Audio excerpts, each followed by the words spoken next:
Blog Talk Radio.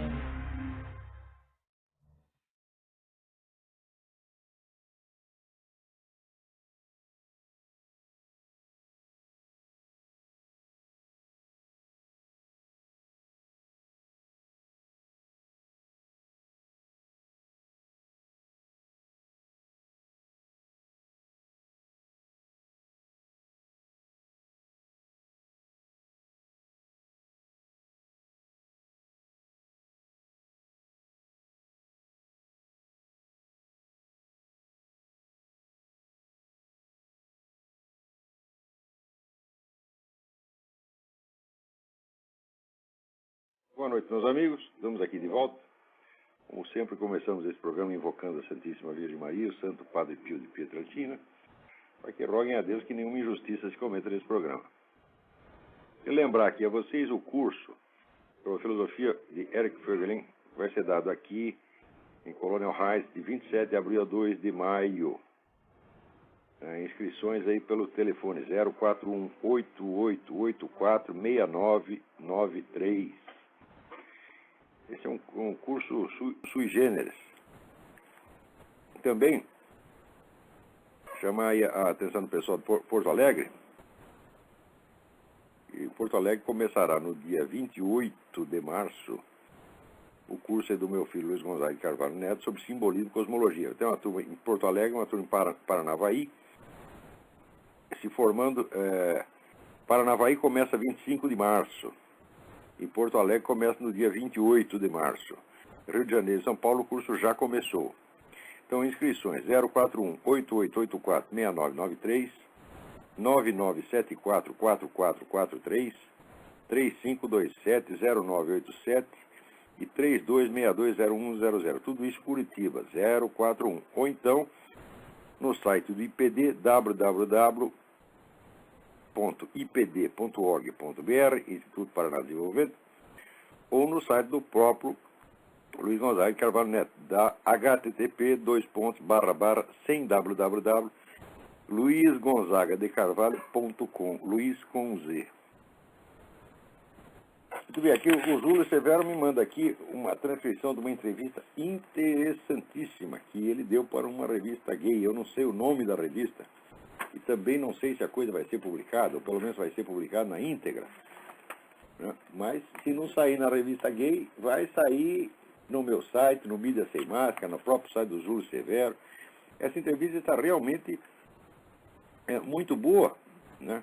Porque os camaradas espremem o Júlio dizendo, não, mas homossexuais são espancados e assassinados por conta da sua orientação sexual. E o Júlio mostra ali que em 25 anos, né, o total de casos, né, registrados aí foi de 2.000 e pouco. Quer dizer, num país que mora 50 mil pessoas por ano, né, se em 25 anos mora 2.500 homossexuais, então homossexuais não são um grupo de risco de maneira alguma, eles não estão sofrendo ataques de maneira alguma. Isso é tudo uma demagogia, mas uma demagogia, uma mentira. Os caras estão querendo vantagens especiais e ficam se fazendo de vítima, meu Deus do céu. Oh, porra! Muito bem, Júlio. Agora, atenção, gente, isso aqui é gravíssimo, gravíssimo, gravíssimo, gravíssimo. O John D. Rockefeller, né, bisneto do homônimo fundador da dinastia e sobrinho do David Rockefeller, que é o fundador do CFR, Council on Foreign Relations, né? E ambos membros de uma família que é dona de praticamente toda a grande mídia nos Estados Unidos e que é, vamos dizer, a vanguarda do governo global. Eles não tiram essa ideia da cabeça de que tem que ter um governo global, e naturalmente quem tem que mandar no governo global são eles. Acabou de anunciar aqui, gente, que o maior risco de segurança para os Estados Unidos, a maior ameaça à segurança nacional americana é a internet. Não é os terroristas, não é a KGB, que atualmente tem pelo menos 3.000 agentes, tem 3.000 agentes russos aqui nos Estados Unidos, o homem não está preocupado de maneira alguma. Chinês, então, né?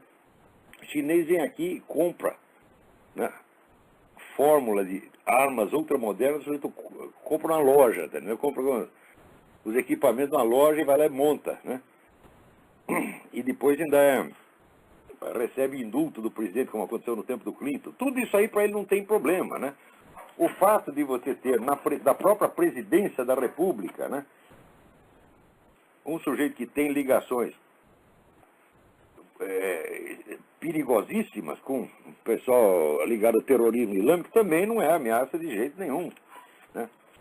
O fato do chefe da Segurança Nacional aqui ser um sujeito que participou anos a fio de um think tank financiado por árabes, também não é problema nenhum. O problema, meu filho, é a internet.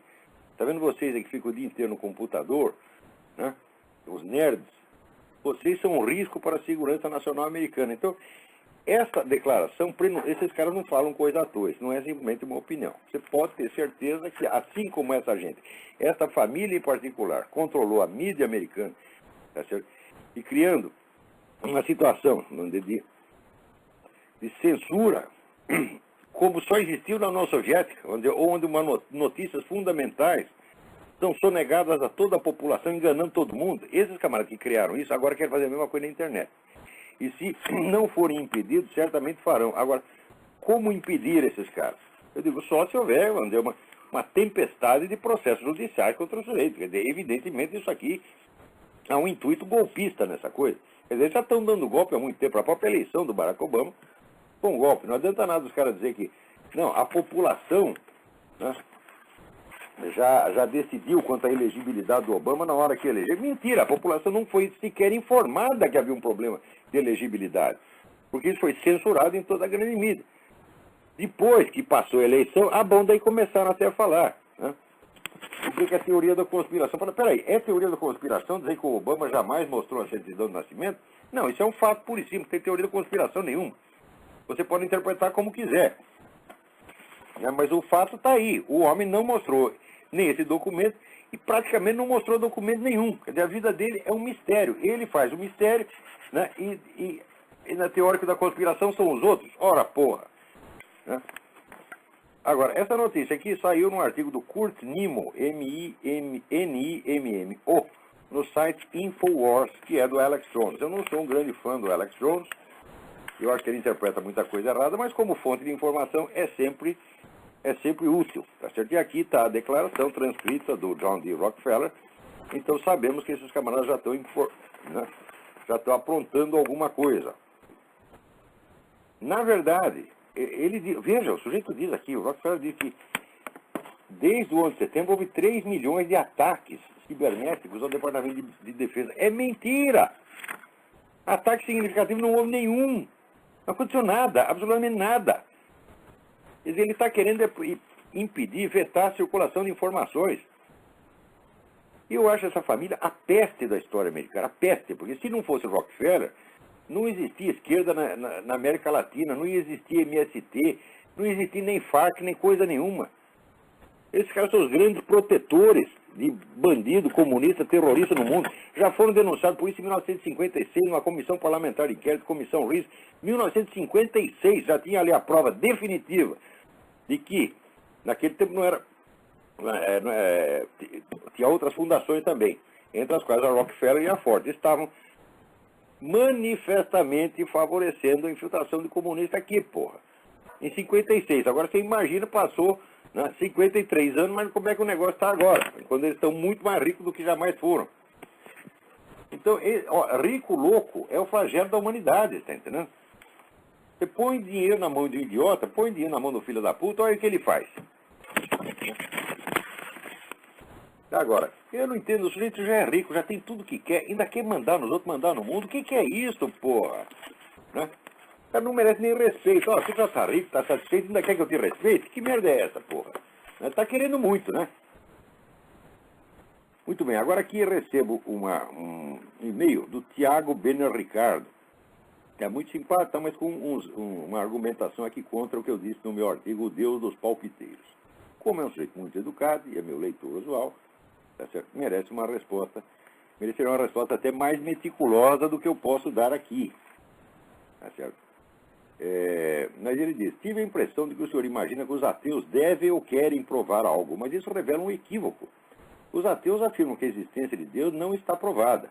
Não afirmo que está provada a inexistência de Deus. Em qualquer argumento, o ônus da prova está do lado de quem faz a afirmação. Se uma pessoa afirma ter inventado um dispositivo antigravidade, não cabe a outro provar que tal coisa não existe. Olha, isso aí... Primeiro você está confundindo, Tiago. Isso é falta de prática, falta de prática. Você está confundindo a estrutura interna do argumento, que é o que realmente vale, com a sua expressão verbal. Quando se diz não está provado, quer dizer, não está provada por meios científicos, e estes meios científicos são considerados o único meio de prova válido. E aquilo que não está provado por meios científicos se torna automaticamente mera opinião pessoal subjetiva. Então, o que se visa com esse argumento é invalidar a própria opinião religiosa. Quer dizer, a sua opinião não pode ter validade pública. Tá? Tem que ser apenas uma opinião privada. Esse é o objetivo. Tá certo? Ora, então, em primeiro lugar, esses métodos científicos reconhecidos para discutir esse assunto não vale nada. A ciência não tem a condição, tá certo? Nenhuma ciência tem a condição de julgar esse assunto. É exatamente isso que eu estou falando. Quando eles alegam, seja que Deus não existe, ou seja que não existem provas, eles estão mentindo nos dois casos. Pois é exatamente isso que eu estou dizendo. O Deus da Bíblia é definido como Deus onipotente, onisciente e onipresente. Tá certo? Não como um ser externo que criou o universo. Se ele está definido como onipotente, onisciente e onipresente, você tem que oferecer provas, tá certo? De que você tem que, aliás, impugnar provas da existência disto, e não de um outro Deus concebido à sua própria imagem e semelhança, que é exatamente o que essa gente faz. Em segundo lugar, Tiago, não é verdadeiro dizer que eles não querem provar nada. Quando você fala os ateus, você está se referindo a você mesmo. Por quê? Richard Dawkins, Daniel Dennett e outros afirmam taxativamente a inexistência de Deus. Quer dizer, eles não estão apenas dizendo, não existem provas. Aqui não existem provas científicas da existência de Deus, aí todo mundo sabe. Mas me dê uma prova científica de que Daniel Dennett, do Christopher Hitchens, ou Richard Dawkins têm uma consciência. Não há prova nenhuma disso. Não há nenhuma prova cientificamente válida de que essas pessoas tenham uma consciência, de que elas não sejam apenas máquinas ou bichinhos, tá certo? Agindo por um reflexo condicionado. Então eu não sou obrigado a aceitar a humanidade de nenhum desses. Nem mesmo no sentido biológico. Quer dizer, que história é essa? Quer dizer, no caso, primeiro, eles estão querendo provar alguma coisa sim. E segundo, os métodos que eles usam para dizer que não existem provas, distorcem completamente a discussão. Por quê? Qual é a prova ou ausência de prova? Presta atenção. Eu digo que Deus é onipresente, onipotente e onisciente. É claro que ele não pode ser sequer concebido como objeto externo. Se ele está onipresente, você não pode se destacar dele para observá-lo de fora. Então, qual é o método, o único método possível de você saber se existem ou não existem provas da inexistência de um ser assim definido? Só há um único método. É o método do aprofundamento na autoconsciência. Porque você está dentro de Deus. Nele vivemos, nos movemos e somos, dizia São Paulo apóstolo. Portanto, somente através do aprofundamento da autoconsciência é possível colocar o problema em discussão. Se não faz isso, é uma tolice dizer que não existem provas. Não existem provas da existência de um Deus externo, de um Deus coisa, que é, vamos dizer, uma coisa maior que criou outra coisa menor. Não existem provas disso, mas essa colocação é precisamente pueril. A colocação que o pessoal faz é pueril. Agora, você dizer que o ônus da prova está do lado de quem faz a afirmação, está certo, só que é o seguinte, a existência de uma entidade onipresente, onisciente e onipotente está dada pela simples existência da realidade. Não é uma coisa que seja contestável. Tá certo? A não ser que você prove, tá certo? Que não existe consciência dentro da realidade. que não existe autoconhecimento. Se existe autoconhecimento numa única pessoa no universo, existe autoconhecimento no universo. Dá para entender ou não? Se você pode dizer a palavra eu, com alguma consciência de causa, é porque isso existe dentro do universo. Agora, você que tem que provar que essa possibilidade de autoconsciência só existe em você e não no resto. É uma coisa que não faz o menor sentido. Para que exista, presta atenção, autoconsciência em você, é necessário que exista autoconsciência no universo. Dá para entender ou não?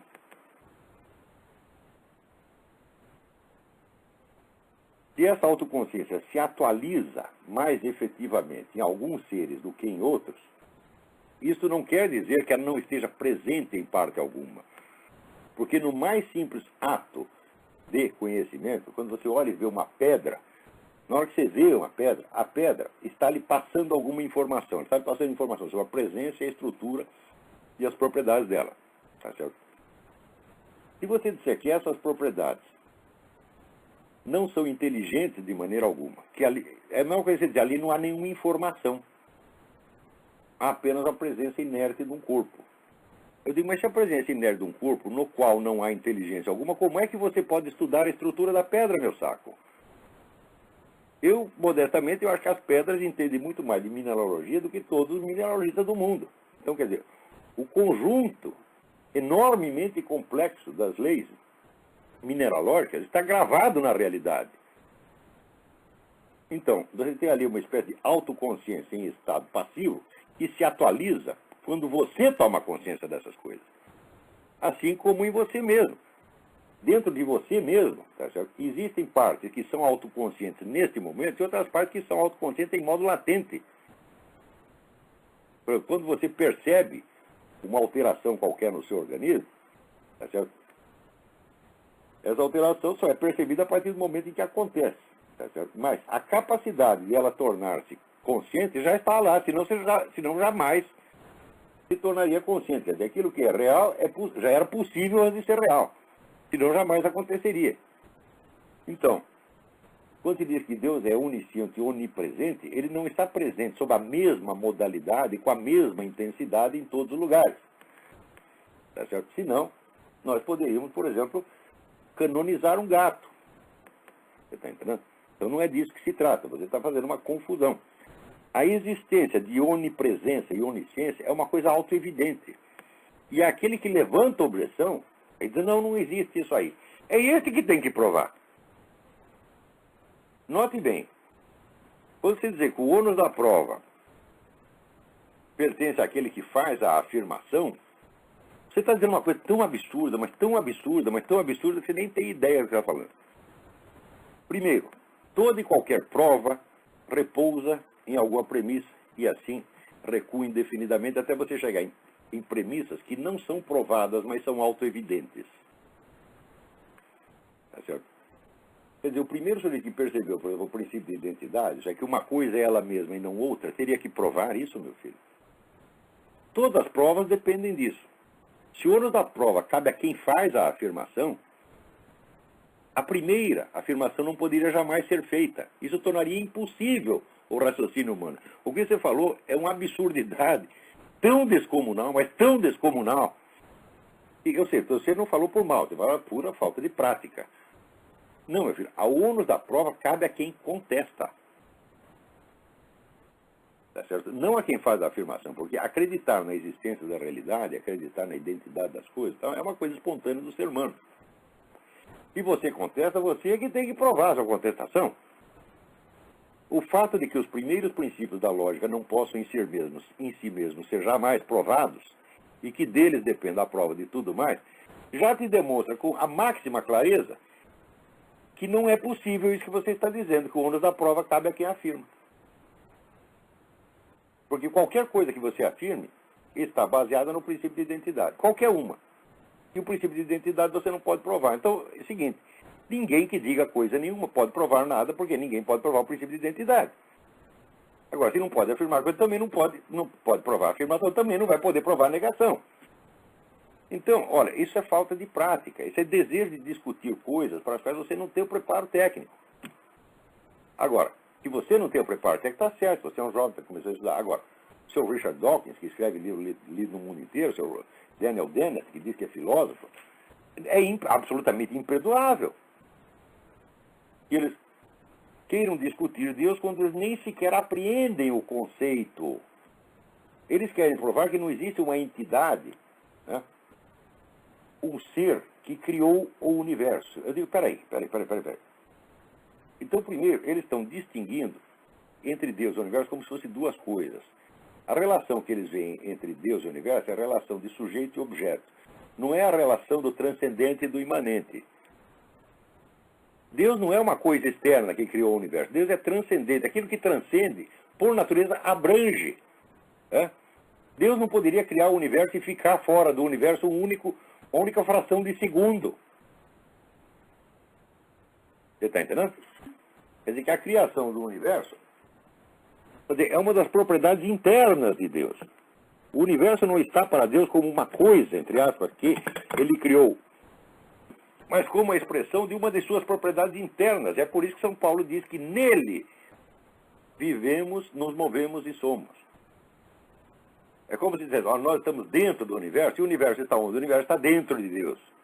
O universo não é que o universo é Deus, no sentido panteísta, não.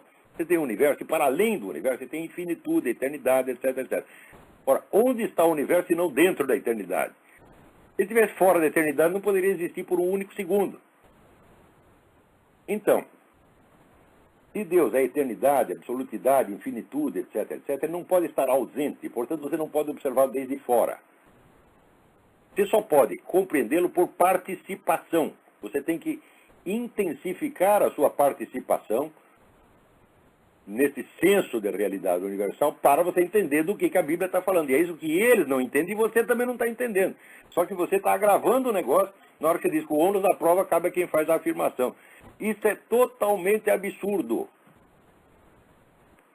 Tá certo? Em segundo lugar, a busca de provas só é justificável quando você está falando de uma coisa duvidosa e que não é autoevidente.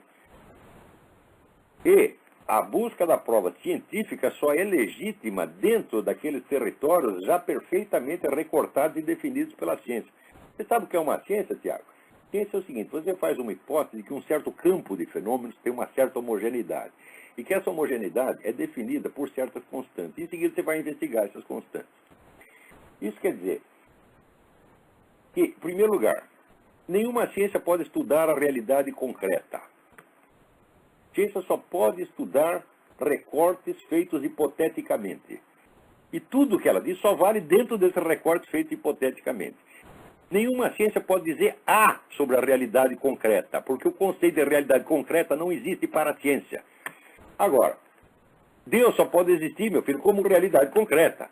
Então isso significa o seguinte, que todos os métodos dessa ciência para investigar esse assunto vale bosta, você está entendendo? Vale bosta. É coisa de criança achar que um sujeito que porque tem um diploma de biologia pode investigar questões de ordem metafísica como essa. Para investigar essas questões precisa ter um treinamento específico, que eles não têm absolutamente, e que você também não tem. Só que é o seguinte, de vocês não é exigível. Se você é um homem de boa vontade, está tentando discutir uma coisa, e comete equívocos próprios do principiante. Mas eles não têm o direito de ser principiantes.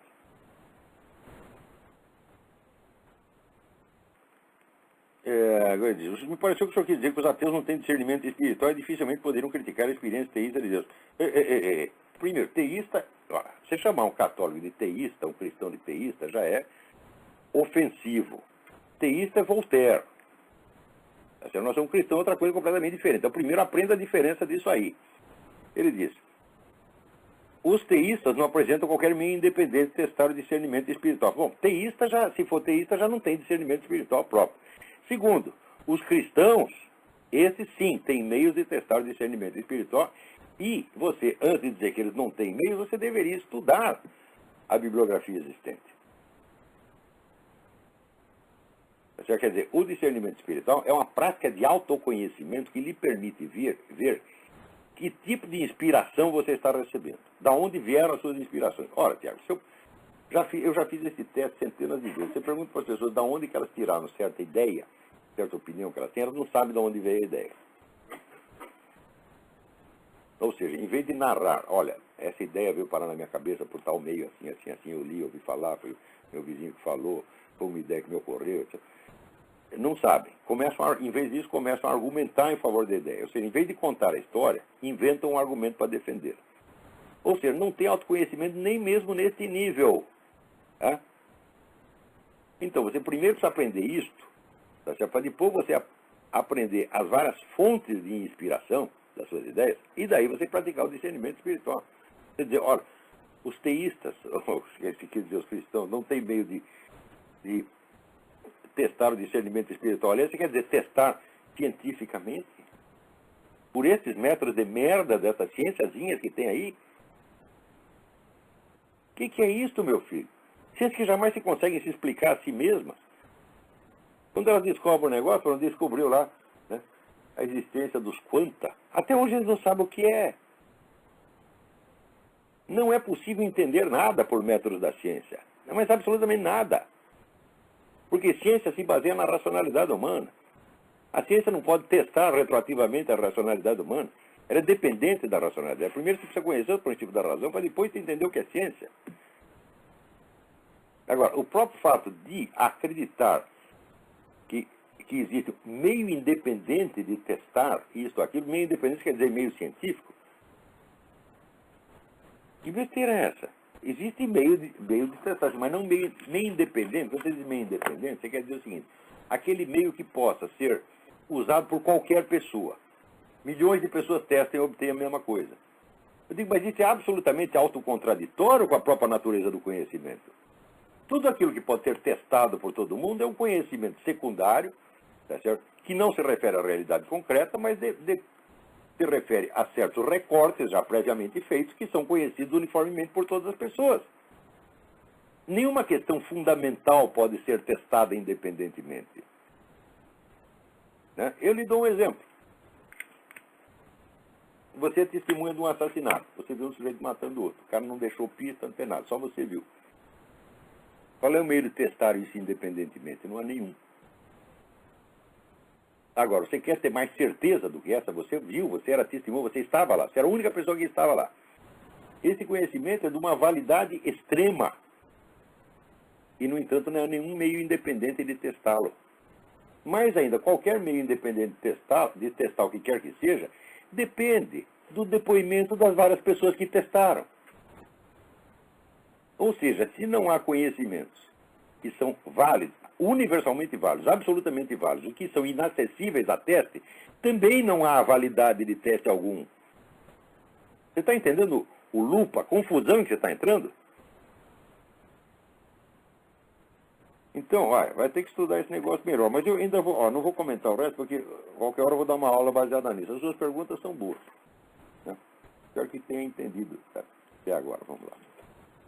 Agora aqui, no jornal inglês The Telegraph, saiu uma notícia que pessoas de dentro do Vaticano estão declarando que o Papa é um desastre. Por quê? Porque o Papa falou contra as camisinhas, porque o Papa reintegrou os camaradas da igreja conservadora, da igreja pré-conciliar. Né? Agora, o Telegraph não diz que fontes são essas. Quer dizer, camaradas anônimos de dentro do Vaticano estão falando mal do Papa. Ora, eu sei que caras são esses. Estou falando para vocês, a KGB infiltrou 100 mil pessoas dentro da igreja. Não é quando a gente fala, tem gente comunista infiltrado na igreja, a pessoa pensa que é um ou dois, um espião da KGB. Não é espião. Espião é uma coisa, a gente é outra. E foram colocados lá agentes adormecidos, como se chamam, e ficam lá 20, 30 anos aguardando instruções, sem fazer nada. Ora, essas pessoas que foram colocadas lá, até a década de 60, 70, hoje são cardeais, meu filho. Então, quando você ouve o cardeal, o bispo falar, você tem que prestar muita atenção, porque você não sabe se é um cardeal mesmo ou se é um homem da KGB. E você só vai saber se você investigar direitinho. Então, essas reações absurdas que se tem contra o Papa, né? Quando o Papa reintegrou o pessoal da igreja conservadora, tinha lá um bispo, o tal do bispo Williamson, que tinha dito que o Holocausto não aconteceu. Porque ele leu algum livro que diz isso aí, e falou, não, a conta não está muito certa, aí ele deu lá a opinião dele, tá certo? Quem conhecia o bispo Williamson antes disso? Ninguém. Talvez a mãe do bispo, né? Meu filho, talvez você tenha razão, a mãe, né? O vizinho. Esse era uma... De repente, armaram um forrobodó mundial, transformaram o Bispo Williamson num personagem universalmente conhecido e, em seguida, o transformaram num risco de segurança para os judeus. Mas o que é isso? Quem é que não percebe que isso aí é jogo de carta marcada, que isso é uma armadilha? A opinião daquele bispo não fede nem cheira. Mesmo porque o bispo não está insistindo nessa opinião. Ele diz, eu posso estar errado, vou ler outro livro, me disseram que tem outro livro que prova que aconteceu, eu vou ler. Então, o bispo me parece até uma pessoa honesta. Então, ele vai ler os livros, vai examinar as coisas, daqui uns meses ele aparece lá dizendo, eu estava errado, de fato aconteceu o Holocausto. Agora, que importância tem se um sujeito desconhecido acha que houve ou não houve o Holocausto? Isso não vai mudar nada na hora das coisas. Agora, custa fazer desse bispo desconhecido um perigo, uma ameaça universal contra os judeus? Agora, quem faz isso? São os mesmos caras que apoiam o terrorismo islâmico. Né? Quanta gente aí matando judeu pra caramba, né? Surrando judeu nas ruas de Paris, surrando, esses caras não falam nada. Agora que tem um negócio que dá pra gente jogar os judeus contra a igreja contra os judeus. Então vamos explorar isso. São esses caras que criam o caso do bispo Williams. E são esses caras que estão bravos com o Papa. Note bem, eu nunca fui um fã do cardeal Ratzinger. Acho que ele fez besteira pra caramba no tempo que ele era cardeal, né? E prefeito lá da Sagrada Congregação para a Doutrina da Fé.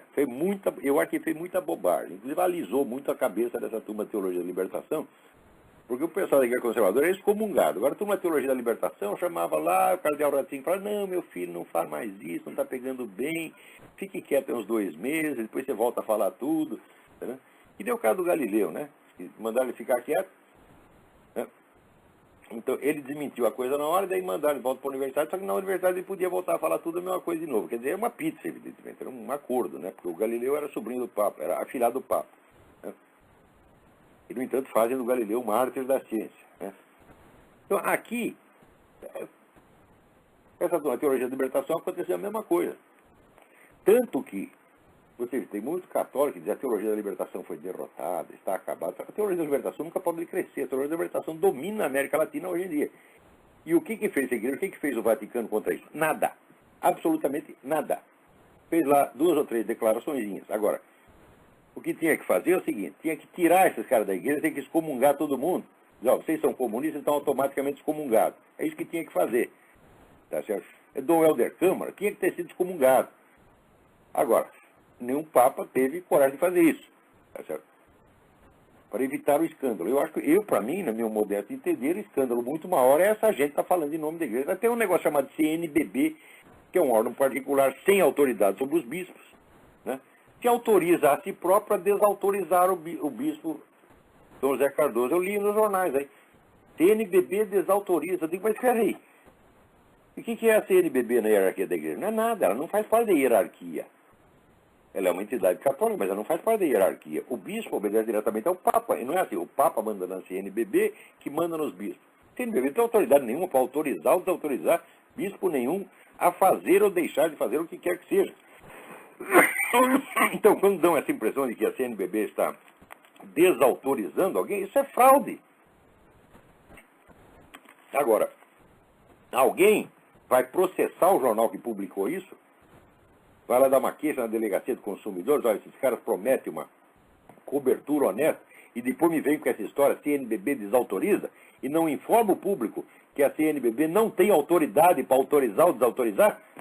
Ele está enganando vocês, porra.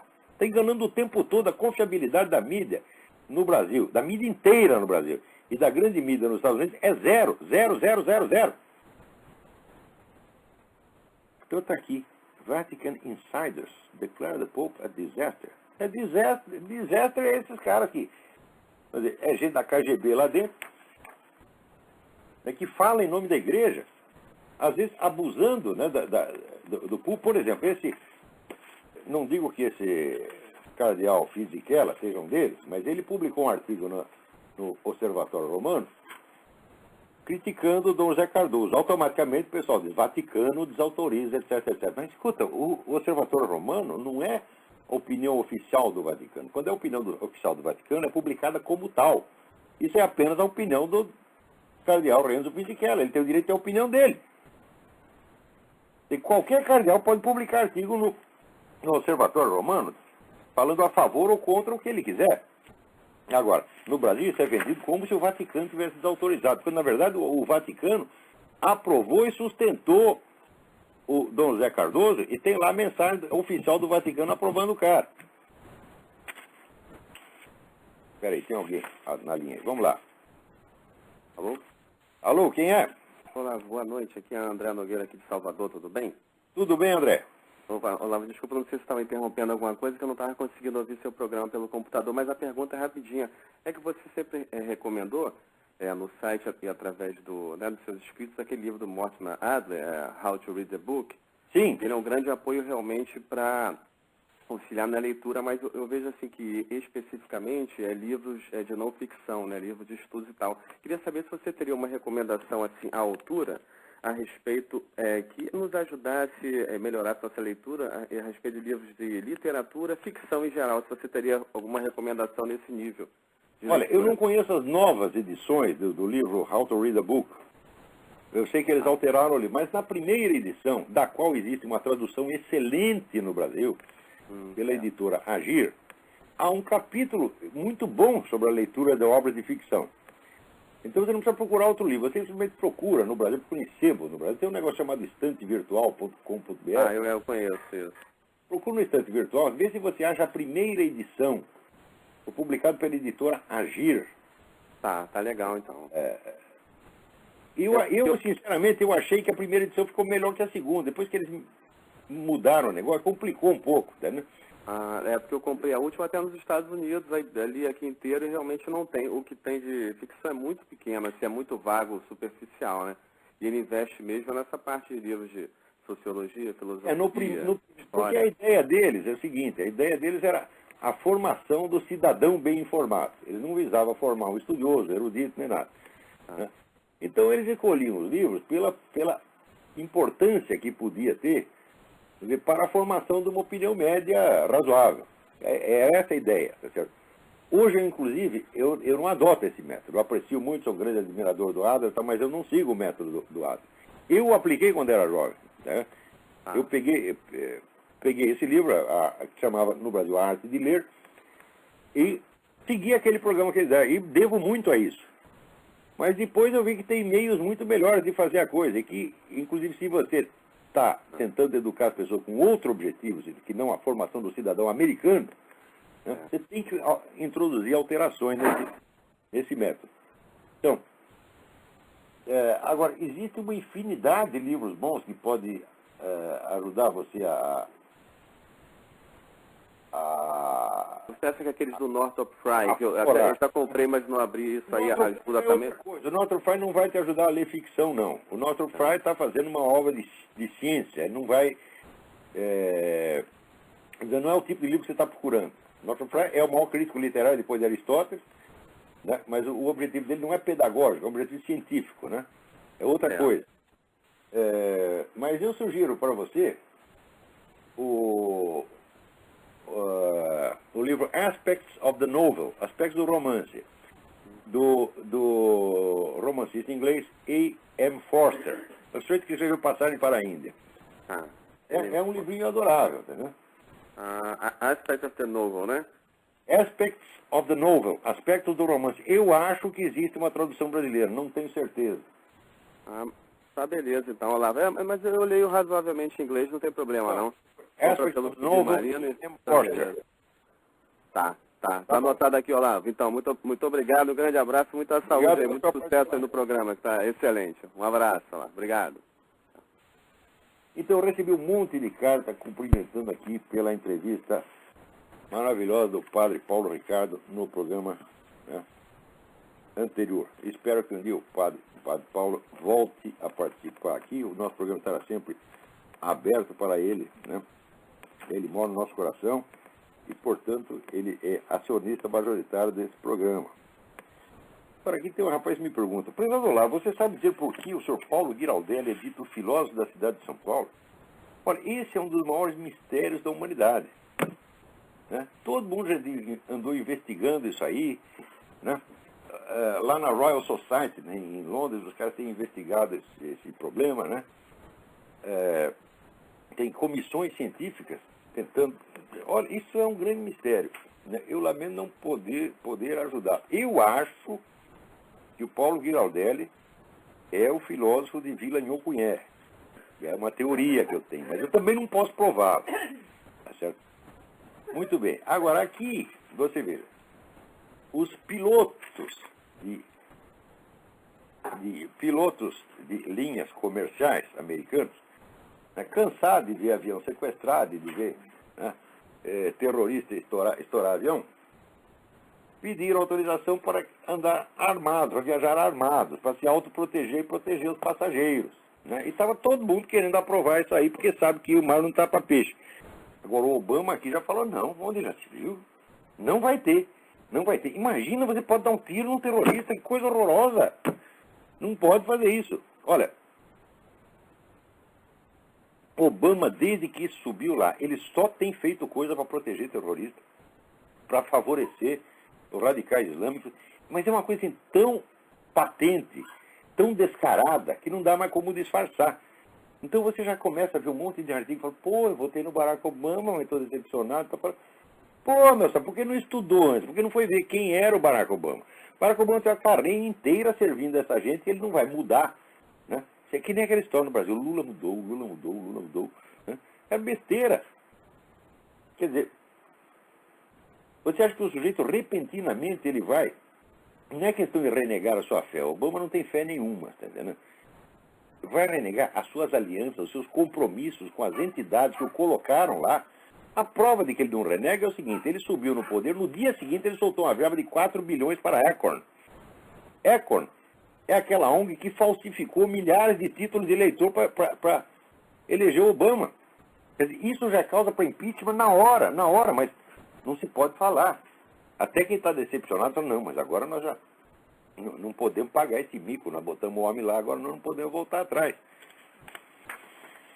Né? Então aqui, os pilotos que se danem, né? Agora, o próprio Obama, veja que coisa, né? Nós vamos fechar Guantánamo, vamos botar todo mundo na rua, etc. Agora, ele mesmo está dizendo que foi cagada. Mas foi cagada de quem? Dele mesmo, porra. Então agora fica criticando os outros por causa do negócio que ele fez. Agora, aqui, como é o nome do rapaz que assina isso aqui? Não estou achando, ele assina JGM. Ele me manda aqui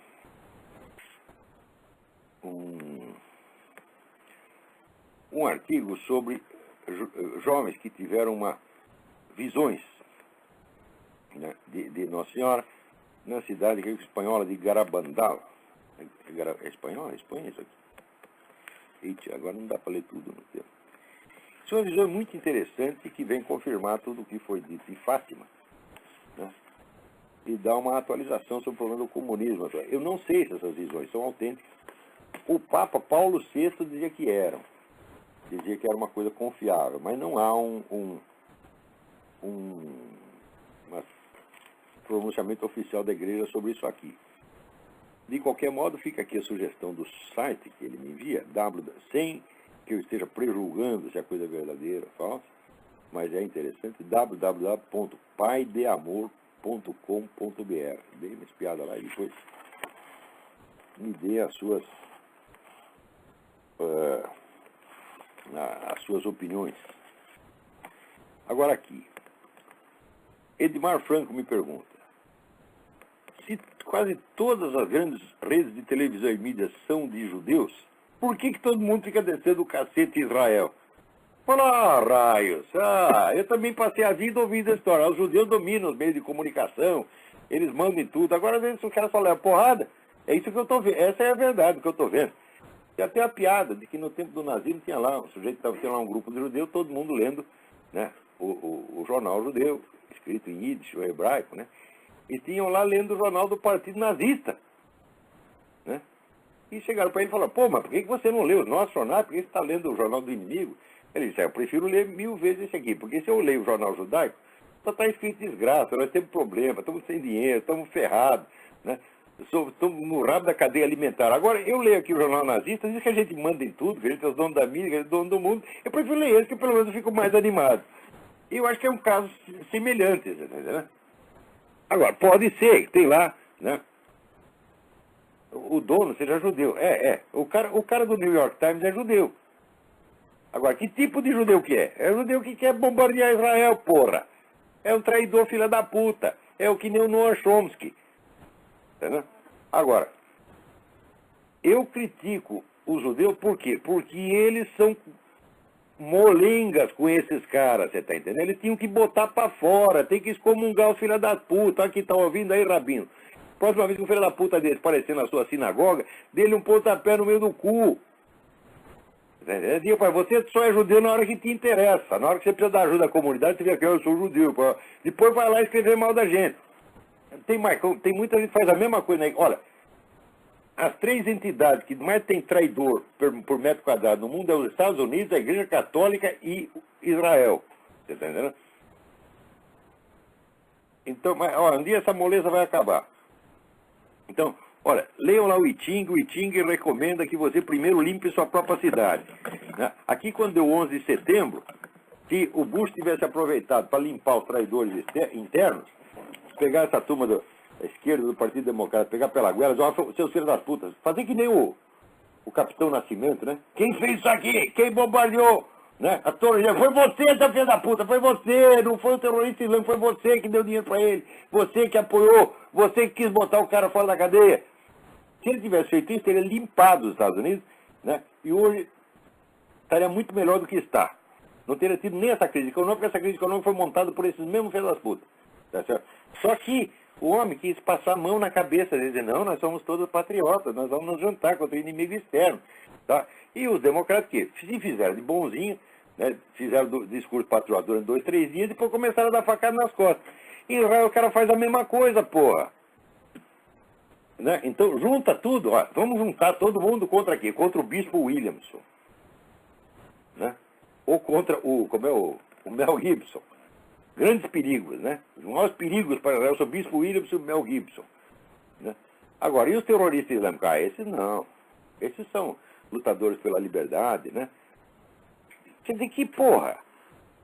Né? Ô, turma da comunidade judaica que está me ouvindo, vê se acorda, porra. Mas eu falo isso para judeu, eu falo para católico, eu falo para americano. É mesmo que falar com a porta. Eles não querem enxergar. Mas os caras são meu parente. É teu parente, mas é um filho da puta de um traidor, tá a fim de ferrar com você, porra. Né? Leia um livro do rabino Marvin Entleman, que se chama To Eliminate the Opiate, eliminar o opiáceo. Né? Leiam lá e vocês vão entender o que está acontecendo com Israel. Não é de hoje, faz 200 anos. Né? Exatamente o que aconteceu com Israel, com os judeus em escala pequena, aconteceu na igreja a mesma coisa. Quer dizer, os caras que se infiltram lá, né, sobem dentro das organizações e começam a dar facada nas costas, porra. E os outros ficam com, como é que se diz, eles têm escrúpulos de denunciar esses caras, mas se não denunciar, se você continuar tratando esses camaradas como se fosse da sua gente, você está ferrado, eles vão acabar com você, porra. Então, é possível, cara. Os donos da mídia são judeus. Falam, bom, mas existe judeus e judeus, porque naquele tempo Jesus Cristo já dizia que é a sinagoga de Satanás. São os caras que dizem que são judeus, mas não são. Sinagoga de Satanás é o Noam Chomsky. Tá? Sinagoga de Satanás é o homem do New York Times, que diariamente faz uma mentira contra Israel. Todo dia. Agora, quando esse cara estava subindo na vida, a comunidade, de certo, o ajudou. Falou, não, nós somos patrícios, nós temos que dar uma força pro cara. Ele sobe, vocês ajudam o cara e depois ele caga em cima de vocês, porra. Exatamente como faz a turma da Igreja Católica. O Daniel Scherer pergunta aqui. No último vídeo lançado do Seminário de Filosofia, Vida Cristã e Comunismo, o senhor distingue, numa altura do campeonato, 3 conceitos. Caráter, eu e personalidade. Segundo entendi, caráter seria uma estrutura invariável presente em cada um de nós. O eu seria a história pessoal que você constrói no decorrer da sua vida e personalidade seria a resultante. Você entendeu? Perfeitamente. Quer dizer, a personalidade é fluida e móvel. Quer dizer, você tem um elemento fixo, né, que é o caráter, que é uma estrutura imutável. Essa estrutura, ela vem como uma espécie de algoritmo, quer dizer, um conjunto de combinações possíveis. Essas combinações são efetivadas ou neutralizadas pela ação do eu, que é quem faz as escolhas. O eu escolhe, dentro do repertório do que está contido no seu caráter, Ele escolhe umas possibilidades, ele intensifica umas e deprime outras, e assim ele vai formando uma coisa móvel que é a sua personalidade. Só termina de se formar no dia que você morreu. Tá certo? Daí ele pergunta aqui o Daniel Scher. Gostaria de saber se o caráter, tal como definido como o senhor, corresponderia ao conceito de esseidade de Duns Scott, ou seja, a forma individual ou essência pessoal de cada um. Não corresponde à esseidade, mas a um aspecto dela. Porque o conceito de esseidade tem outras dimensões que não esse, vamos dizer, de ciência experimental, que é o nível no qual eu estou falando do problema. Quer dizer, eu estou falando aqui do caráter e personalidade como uma distinção empírica que pode ser validada por método científico, quer dizer, para aquele recorte que eu falei. Né? Você faz aquele recorte, define o campo tal, e procede a certas verificações e isso então se torna de domínio público. Eu estou falando do caráter neste nível, como um dado empírico que pode ser comprovado, né, por meios relativamente fáceis. Agora, a esseidade não. A esseidade é a essência considerada na sua totalidade. Se o caráter é fixo, se ele é imutável, então evidentemente ele é um aspecto da esseidade, um aspecto da essência da pessoa, mas ele não se reduz uma coisa a outra, tá bom? Vamos lá. Agora, aqui o Pedro Renato Moretti, ele já me escreveu umas 15 vezes, coitado, toda vez eu esqueço de dar esse negócio. Não é que eu esqueço, aqui fica no meio do papel aqui só. Ele está sugerindo que o pessoal coloque nos carros, né, um plástico, aborto não. E também o pessoal que vai, cristão, vai no campo de futebol, leve lá um cartaz, aborto não. Espalhe isso aí, aborto não, para tudo quanto é lugar. O Pedro Moretti tem toda a razão, a gente tem que fazer isso aí.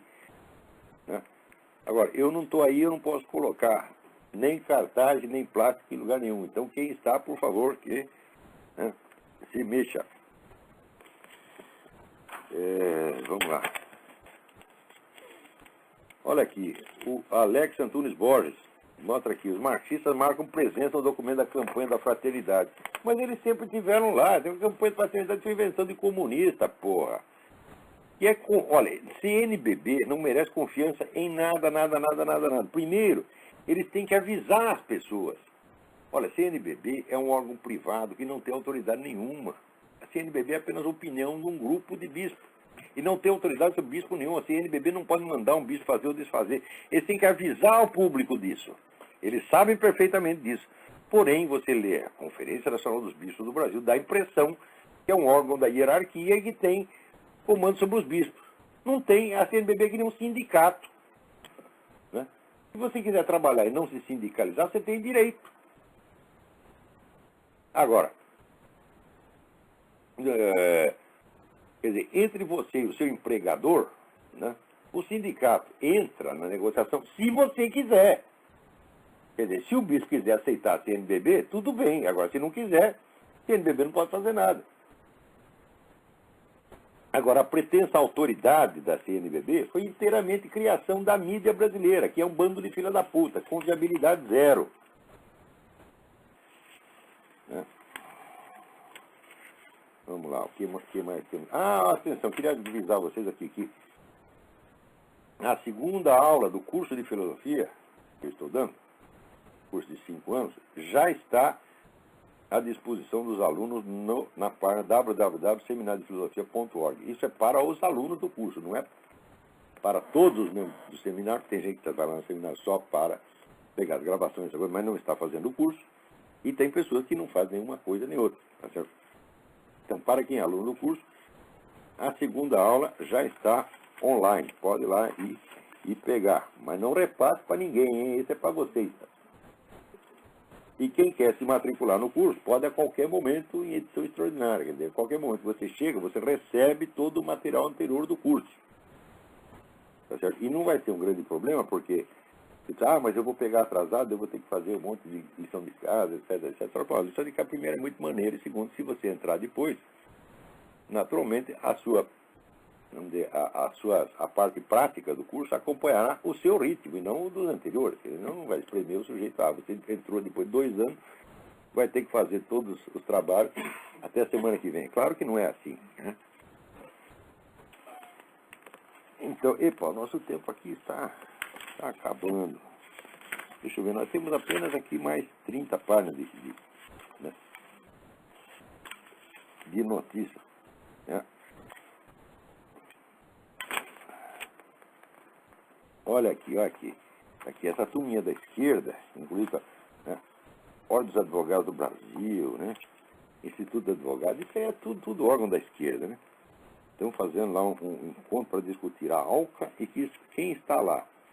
O brigadeiro Sérgio Ferola, aquele mesmo que esteve no Congresso, né, para discutir a guerra assimétrica anti-americana na Bolívia e depois disse que não esteve. O nome dele está lá no programa, e a locução dele está lá no programa, mas ele disse, eu não estive lá, nem sei, não sei que se trata. Ora, meu Deus do céu, o que é? Que palhaçada é essa? Né? O brigadeiro Ferola, desse camarada, assim, ele mente na sua cara, e se você diz que ele está mentindo, ele só está me desrespeitando, eu sou um oficial das Forças Armadas, etc, etc. Ah, pô, o senhor é um oficial das Forças Armadas e eu sou um bota, mas eu estou dizendo a verdade, você está mentindo, pô. Se você fosse o Papa, né,